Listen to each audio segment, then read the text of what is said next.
presentation ng mga kabayan. Ganda oh. Sarap.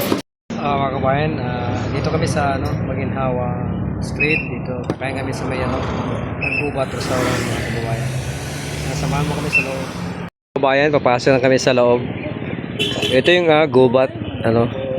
So masarap mga pagkain dito. Okay lang po.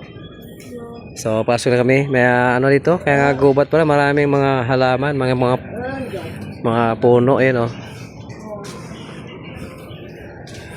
So yun. Ito yung Gubat, kainan. Kaya pala, ang daming mga yung mga halaman dito mga kabayan, kaya Gubat. So meron silang fountain dito, ayun Ito yung pagpasok to mga kababayan. May fountain din dito na may isda dami. Daming isda So papasok na kami. Ito yung mga So ito yung pwesto rito sa Gubat.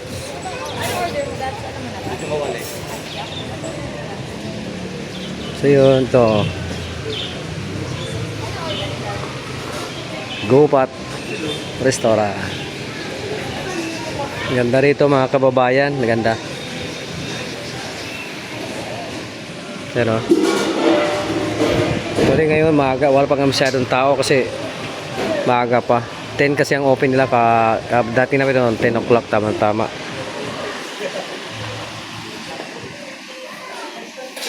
So yun. Nagsama namin dog namin yun Saka ang anak ko sa asawa yan. Saving Colin. So ito mga kabayan, mag-order na kami dito sa orderan dito. Dito mag-order sa Gubat. Ayan ang pangalan ng Gubat Gubat. Mga kababayan, niluluto na niya ating order namin. Wow, sarap. May order kami ng hipon Wow, sarap. Saka lechong kawali.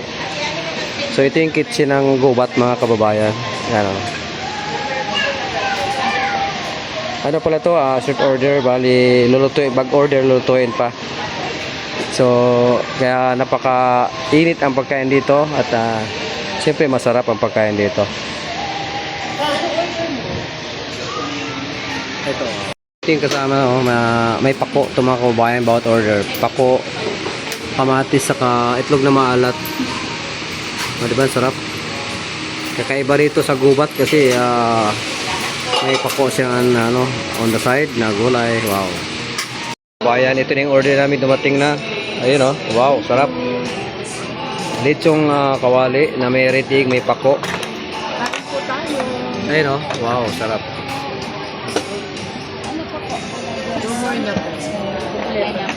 Saka meron ding dinakdakan? Ay, dinakdakan po.